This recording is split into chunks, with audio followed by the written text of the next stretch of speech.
All right, welcome back to our latest episode of our model rocket project.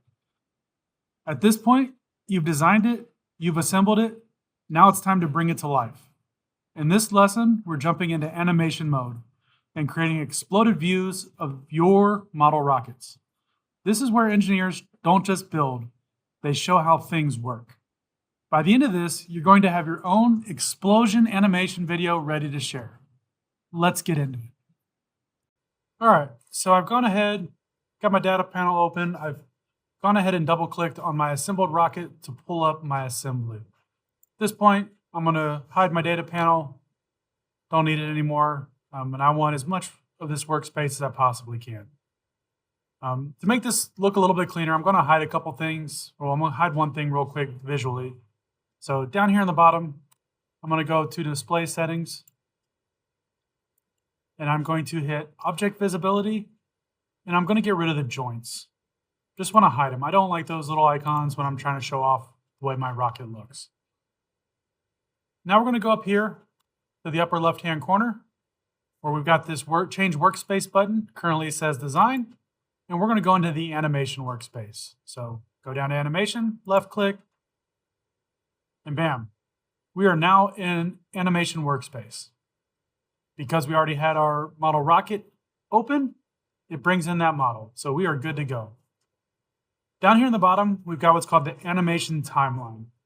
Depending upon where your timeline cursor is, will impact what happens when you make changes.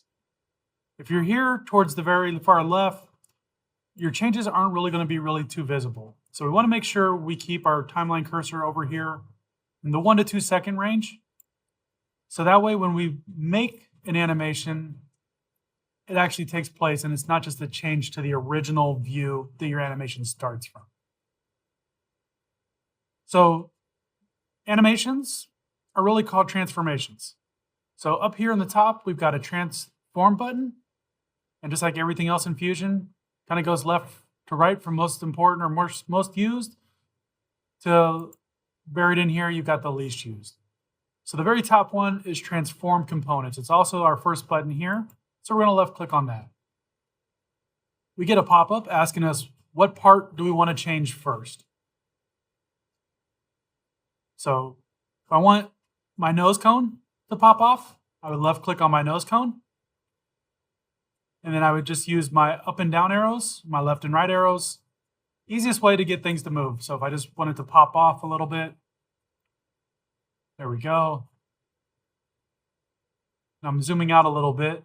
Now because I'm doing that and I'm moving around a little bit, you'll notice I now have a view change here. But there we go. We now have our nose cone going up in the air.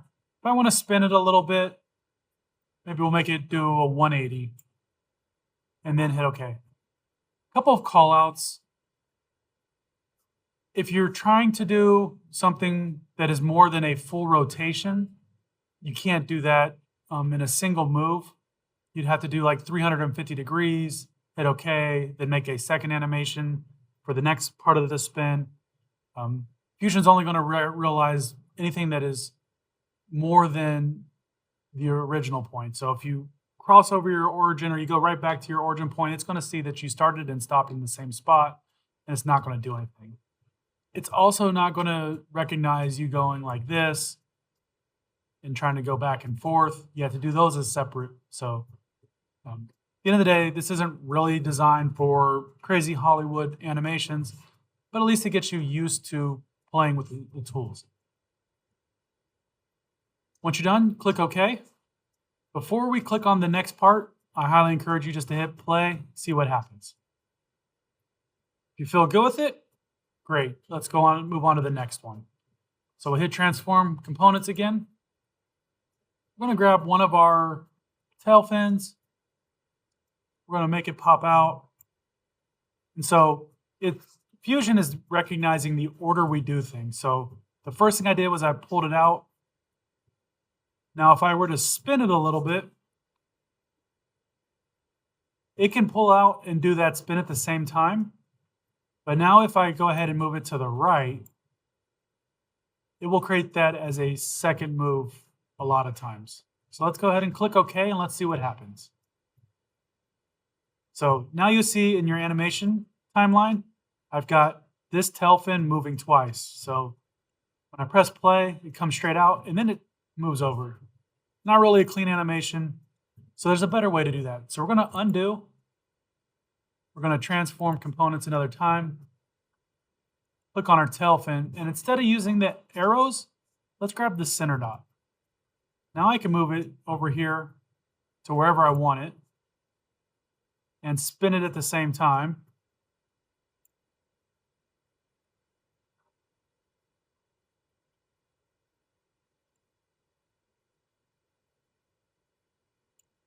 And then we'll go ahead and click OK.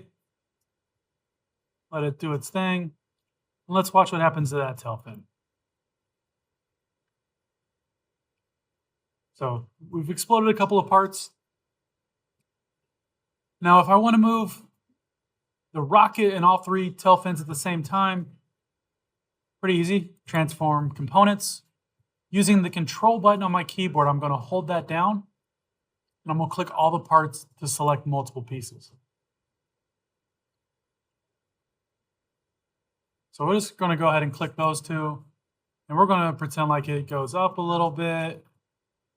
And then we got a little bit of a rotation. Then we'll go ahead and click OK.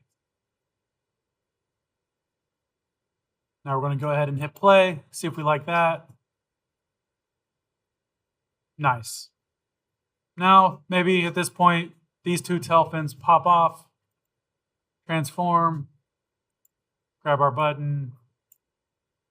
We're going to click OK. Press play. Wow. There we go, one after the other. And now maybe at this point, this one pops off.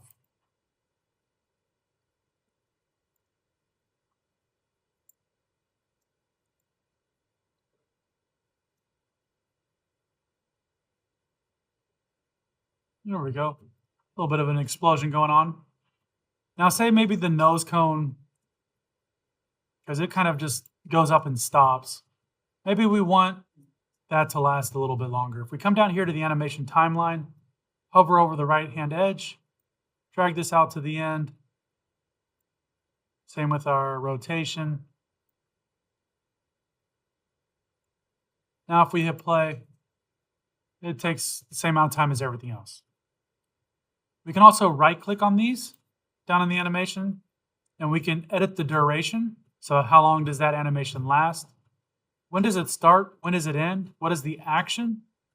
Things like that. So those are the high-level basics. Once you're completely done with this and you're happy, what I'm looking for is for an 8-second animation for your rocket to do something. Maybe at this point, you get them all to rotate. So if we select everything, I'm holding down the shift button and then left clicking to draw that box. Now maybe we could do a transform since we've got them all picked. Now I can rotate the screen like I would in modeling. Should have moved my timeline cursor. We'll go to 7 seconds.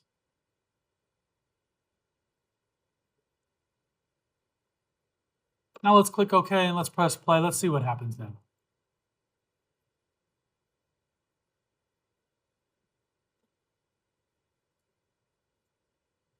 Kind of a little bit of chaos, but maybe, hey, maybe it exploded and then as it hit the ground, it kind of tumbled around. So again, this is just for you to play around, learn the tools, have some fun, make this animation your own. Once you're done, you're going to go ahead and hit publish video. We're good here. We want this storyboard. We're going to go current storyboard because I did a couple of other ones, but current storyboard, we're going to leave all these settings alone. Click OK. It's now going to ask us where do we want to save this animation to. For my class, beyond saving it in the cloud, I also want you to save it to your computer because I want you to email this to me. Again, we're practicing how to use Outlook, attach files, and email. So great example on how to do all that. So it already exists because I've done it before, but since I just created this, I'm going to go ahead and replace it you should not have that issue because it's the first time you're making a video. At that point, attach the file to an email, send it to me, and you are complete with this assignment.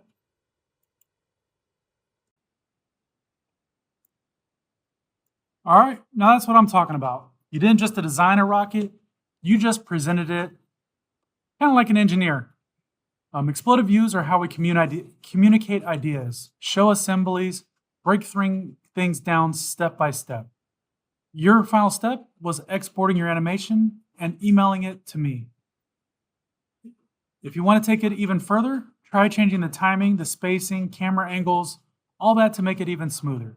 And that's it for this lesson. Now go make something awesome. If you're interested in continuing this series, go ahead and click on the link on the left. If you're looking for some inspiration on some animation or even some rocket designs, go ahead and click the short playlist on the right. That'll take you right to my class's design. So thank you all for tuning in, and I'll see you in the next one.